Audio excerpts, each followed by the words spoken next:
Hey, how's it going? Jake here. I got a pretty cool project that I want to show off to you today. 1948 Willys Cj2A. So I picked this up just about a little over a year ago in December of 2021. Got it off a guy about an hour and a half south of me. And the story I got from him was that supposedly a long time ago, this was some older gentleman's basically used it as like a garden tractor. And so he had all sorts of like chains and hooks and stuff welded all over it. So you can see a little bit of the remnants of that with like a lot of the holes and stuff and random crap. But then anyway, about 30 years ago, the guy I got it from, he bought it, him and his brother got it. And over the years, they had, had it and gathered some parts and stuff, but just unfortunately never got around to it. And then right before I'd bought it, his brother had unfortunately passed away. And with that, they were losing the space that it was stored at, and it sounds like he really didn't feel like working on it. So that's where I came along and picked it up. But anyway, I'm hoping to turn this into a pretty sweet trail rig. So I got a lot of different plans for it, but to start off, I obviously got to get it running. So I'll go ahead and open the hood. You can see that sweet bulge in there. So the story with that is that this has got the later model, from the Cj3B. It's called a Hurricane 4, if I remember right, instead of the original flathead Go Devil. So I guess back in the day, when the Go Devil would obviously, crap the bed, have to replace it, and this was a common swap. But the only problem was that the carburetor didn't clear, so you had to put this ugly bulge or a scoop or something in the hood just to make it clear. And so that's got to go. I've heard supposedly there's some carburetors that fit up to this, but the guy before me had rigged up an interesting setup with a tractor carburetor, but I really don't think I'm going to use it. I doubt that with it not having an accelerator pump and everything, that the throttle response will be anything, and it'll just kind of blow. So supposedly the like factory one barrel, the Holley 1920 that you can find off like a Slant 6, fits on there. And fortunately I got one of those sitting over there, so should be able to rob the carb off that and try to get it running with that. And of course change out the plugs, ignition stuff, change the oil. So just I'll start with the motor, try to get that running. I've got a battery, and yeah. So you can really see the resemblance to the World War II Jeep. There's a couple of pretty distinct differences though that you can tell right away that make it different. The ones that I know are the tailgate, of course. So on the MB they didn't have a tailgate. This was just filled off in the back and the spare tire mounted, and then they had a jerry can that bolted up as well. And so they got rid of that for the more utilitarian tailgate, so you could way easier to throw stuff back there. So as a result, they had to move the spare over to the side. And so as you can see, it's missing on mine, but that'll be something I fix eventually. Some other cool stuff. So it's pretty neat. Under the passenger seat, they put a toolbox. So this one, you can tell it's in need of a little bit of work, but you get the point. So just more to the factor of utilitarian and trying to make the most of what they had. So let me grab my light real quick. Show you another cool feature. So let's see if I can get the camera positioned right. So should be able to see it there.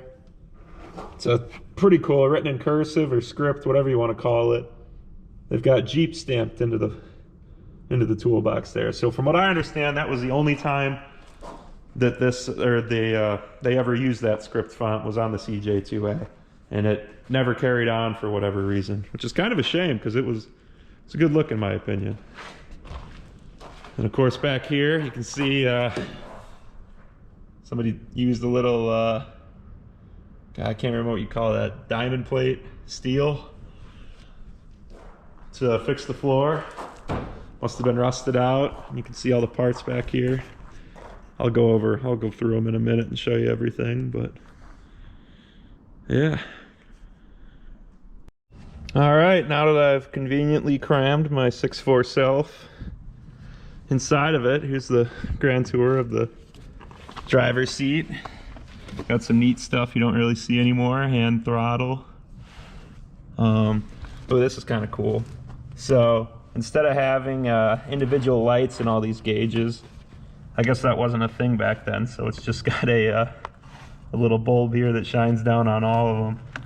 And then if I remember right, parking brake goes there, hand operated. I can't remember off the top of my head. The original data plate. Hard to see anything on there, but I'll hold it there for a sec just in case it catches it. Some cool stuff in there, like it's got like a farm on one side and a factory on the other. It says like 1/4 ton utility vehicle or truck or something. I can't remember.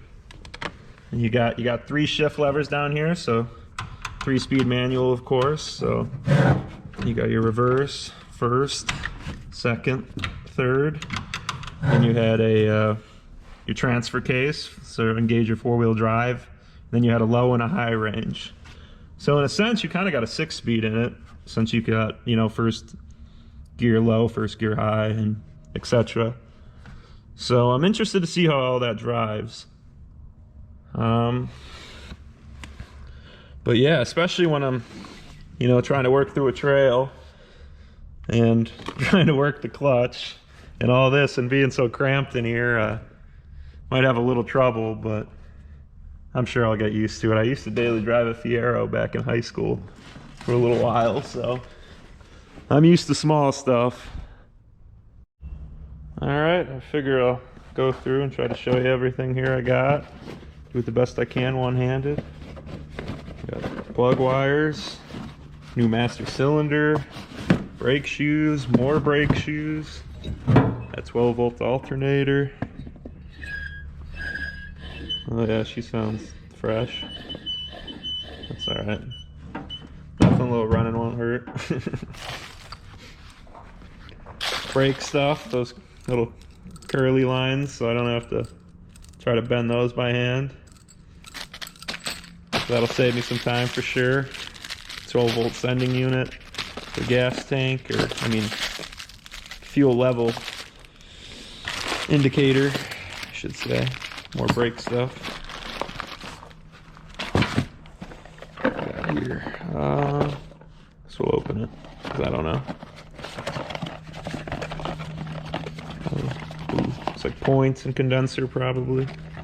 I think I'm gonna probably go to electronic ignition. I personally never had much luck with points, but it's probably because I'm young. Bunch of, you know, brake springs and stuff like that. New shift knob, new transfer case knobs, speedometer cable, all sorts of goodies. All the stuff that's, you know, those little nickel and dimes that add up. More brake hoses. These are wheel cylinders, more springs and stuff. So this guy really did hook me up, that's for sure. Saved me a lot of headaches trying to find this stuff. What we got here? Ooh, headlights even. Nice. Brand new set of bulbs for it. Or beams, or whatever you want to call those. Buckets, headlights. I don't know. Headlights either way. We got here ignition coil, more random wiring stuff, one of those golf cart turn signal things. See what I do there, if I run that or not. It's like a hour meter.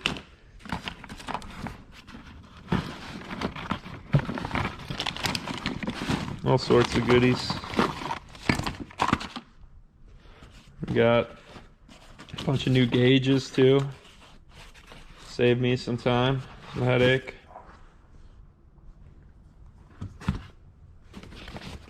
It's one one that says tachometer that doesn't have a tach, if I remember right. Oh yeah, oil pressure sending unit. I saw a temperature sending unit in there as well. Alright, what else we got? Hey, these are worth looking at. Okay, cool. Volts gauge. It's nice. So having to use like an amp hour gauge or whatever those are.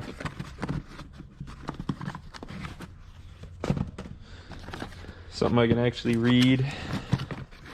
What do we got here? Temperature.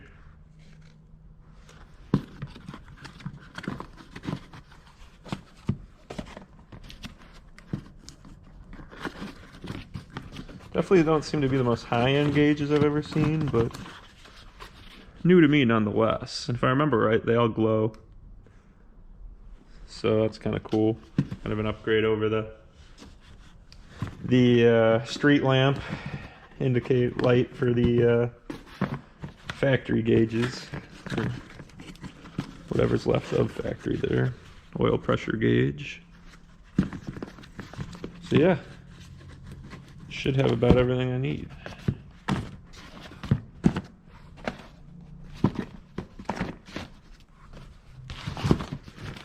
And last, even got a new radiator. See if I can get this pulled out.